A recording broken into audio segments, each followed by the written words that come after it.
Hi. So this is still quite awkward for me speaking into a camera while I'm alone at home. Well, not alone. My son is in bed and my husband is also here. But what I actually wanted to share with you is that I'm busy preparing for two very special talks tomorrow. I talk quite often at different events and in front of different audiences, but the one type of audience that always makes me a little bit nervous, or more nervous than the others, is when I speak to young girls. And today I was definitely tired here because it's not today, it's supposed to be tomorrow. Today I'm speaking at two schools, two young girls in high school, and yes, I really get nervous because I know what influence I can have on them. And I'm seated here tonight trying to figure out exactly what I'm going to tell them and how I'm going to approach it. But I'm thinking of putting myself in their shoes and trying to imagine what I would have wanted to hear at their age. And at their age, I was really...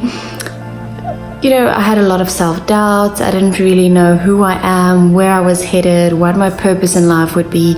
And I had little self-confidence. I think that's one thing that a lot of women struggle with. We have little self-confidence, and it started in school and it's actually still there. It doesn't matter who you are or where you come from or what you do.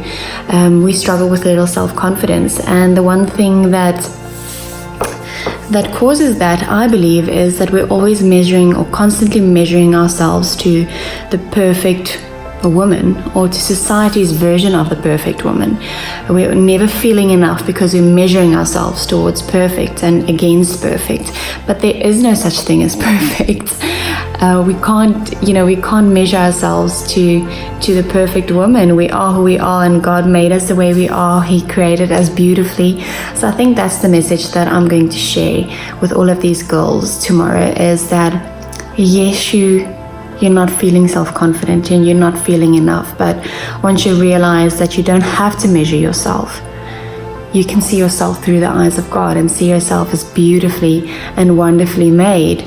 And yes, I think that's what I'm going to share tomorrow. So I'm going to work on my presentation a little bit longer and then go to bed. It's about 10 in the evening, and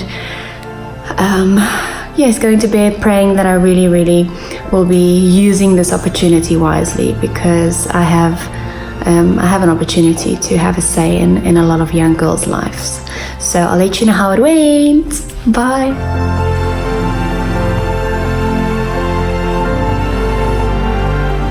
Hi, so I'm at my first school this morning and I'm quite nervous before going and speaking to the ladies, but I hope that it will go well. So let's see.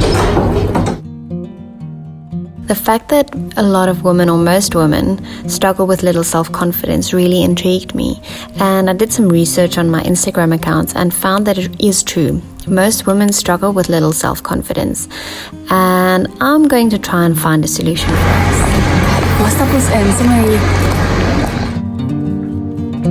The one sentence I really wanted these young girls to take home with them was a sentence that they should use every time they feel they have little self-confidence, every time they feel they measure themselves against the perfect woman. And the sentence is, "No perfect, you can't steal my self-confidence." So every time you feel like something is stealing your self-confidence, just close your eyes and tell yourself, "No perfect, you can't steal my self-confidence." Okay, nou wil ek jy almal moet opstaan. Dink aan iets wat jou minder selfvertroue het. Daai een iets. Dink daaraan. Maak toe jou oë en sê 1, 2, 3. No perfect, you can't steal my self-confidence. Okay, ons gaan dit 'n laaste keer doen. Ek wil net seker maak jy weet presies wat om te doen as dit weer gebeur. Ons sê hardop. 1, 2, 3. No perfect, you can't steal my self-confidence.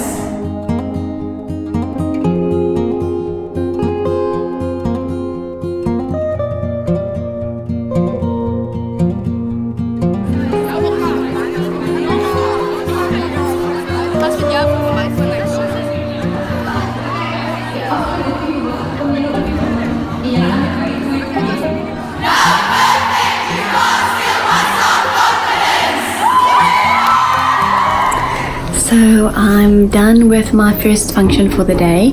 It was so lovely to speak to all of the girls and the young women, and I'm ready for the next one, so I hope that will go well as well. But I just realized again how many similar challenges we all have as women. All of these girls sitting in front of me had similar challenges that I'm facing, and it's so important to share these with them because they might feel like, you know, there's no one else who feels the way they do. So yes, it's almost time for the next one. Okay, so academics, you struggle with academics. Any other struggles? What do you struggle with? Me? Sometimes fitting in. Fitting in, that's a very true one.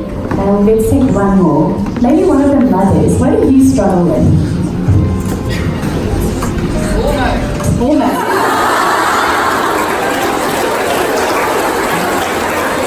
The mothers or the girls? The girls, okay. The girls are looking like the mothers are struggling with their hormones. No, perfect! You can't steal my self-confidence! Well done. Are you going to remember that? Okay, you can sit. So I'm done for the day. I've been speaking at 2 schools, and yes, I loved it. It's sometimes a bit emotionally challenging speaking at 2 events after one another, especially when it's young girls and you want to give all of your time and all of your attention and be in that moment and be present. And I've realized that all of us are facing the same challenges. We all have problems and we all struggle with low self-confidence and a low self-esteem. So I'm going to try and do something about it. I'm not sure how I'm going to do it, but I'm going to try to do it. And I've seen a really, really big need in girls, in high school, in women, in mothers, in working moms. We all have a lack in self-confidence, and I think we can overcome this together.